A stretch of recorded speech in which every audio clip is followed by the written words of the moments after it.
few years ago, it felt like everyone wanted to disappear.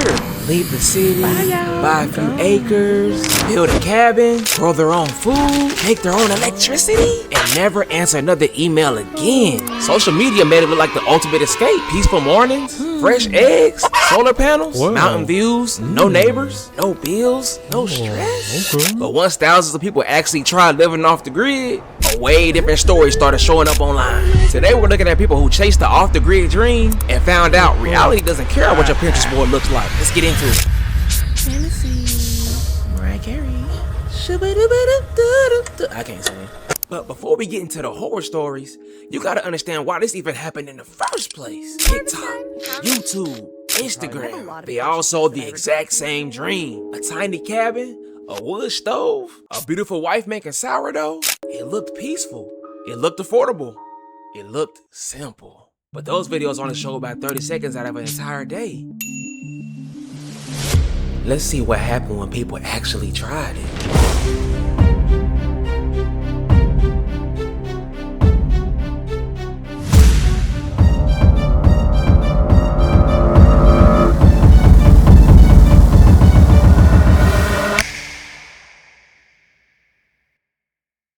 I'm gonna tell you something about homesteading that nobody ever tells you. I can promise you, at some point, you are not going to want to be a homesteader anymore. You're gonna look around and be covered in sweat, mud, probably some animal's bodily fluid, and you're gonna think, why don't I just go to a farmer's market like a normal person? It's heavy. I tell you, cut that wood, bro. Cut it up. The tail lifted before I could even react. Splat. A massive glob of fresh cow poop landing directly in the bottom of my braid. No time for a shower, no time to cry, just a quick dunk and a frantic scrub in the barn wash bucket. People love to say that homesteading isn't a real job. Honestly, it's not one full-time job. It can sometimes feel like 3. What's interesting is that these people aren't all complaining about the same chore. One person's feeding animals, another is hauling water, someone else is cutting wood. But they're all describing the same feeling. The work never really stops.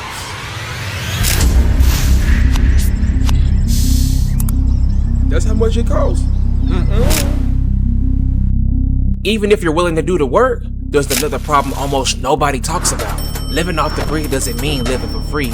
In fact, for a lot of people, it meant replacing monthly utility bills with expensive equipment that constantly needed attention. Before you turn the lights on, you've already made a significant investment. Last night, our generator completely died. At first, that just sounds like bad luck. But after watching dozens of videos, the same problem kept happening over and over again.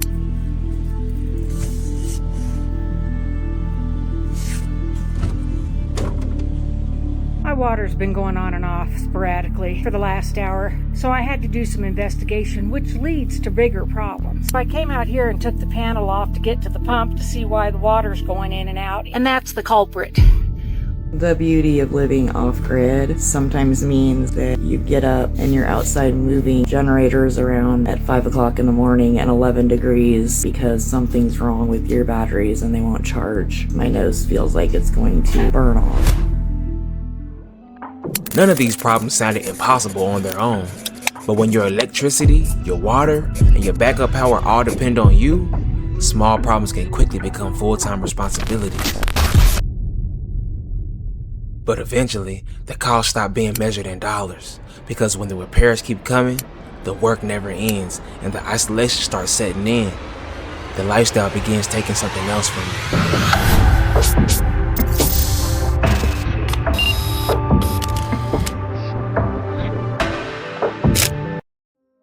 At first, every problem felt like part of the adventure, but after a while, it stopped feeling like an adventure at all. I am here to tell you that what you see on here is great, but it's not the nitty-gritty of it. You are tied to your home. On top of that, like most people in this lifestyle, we work full-time jobs. You'll hit a point where the burnout hits. Before you jump into this lifestyle, be aware that it is a full-time commitment. The work wasn't the biggest surprise.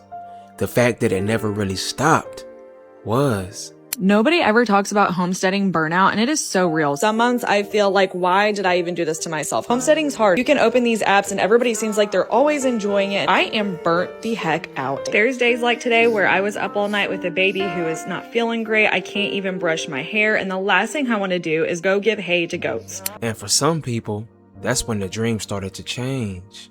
The farther people got from the world they were trying to leave behind, the farther they found themselves from help, friends, and sometimes even each other. Let's talk about the negatives on off-grid living. I don't want to paint a picture for you guys that's this perfect lifestyle. The main theme right now that I'm working with is isolation.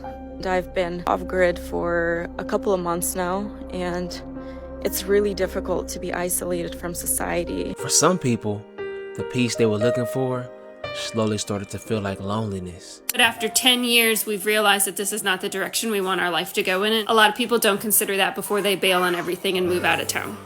It's really hard to go back. The amount of domestic labor I have done over the last 10 years to keep a homestead running is insane. You are trading the conveniences of town for your hard work and time. My body is very tired. I don't want to live like this forever. After 10 years, we've discovered that the things that we love most, they can all be done on a much smaller land footprint, much closer to town. For some people, the dream didn't fail because they weren't strong enough. It failed because the reality was different from the version they had imagined. After everything these people went through, it raises one simple question.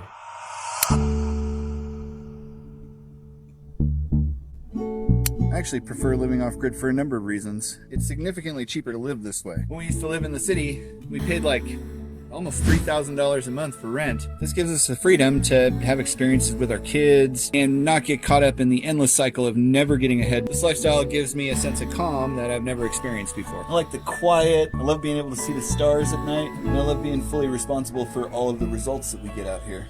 This lifestyle is definitely a lot of work, which we've been putting in for years. But that hard work has led us to some place that's, to us, pretty amazing. The people who love living off the grid weren't the ones expecting an easier life. They were the ones looking for a different one. The reason we moved off-grid is because being self-reliant and self-sufficient is really important to me. And the reason I share my journey here on the internet is because this is so doable for anyone. So instead of paying all those bills for all of your utilities, we chose to do it ourselves, which really connects us to the land. Maybe the biggest mistake wasn't moving off the grid. Maybe it was expecting it to be something it was never meant to be. For some people, living off the grid became a nightmare. For others, it was one of their best decisions they ever made. The difference wasn't the cabin. It was whether the reality matched the life that they was looking for.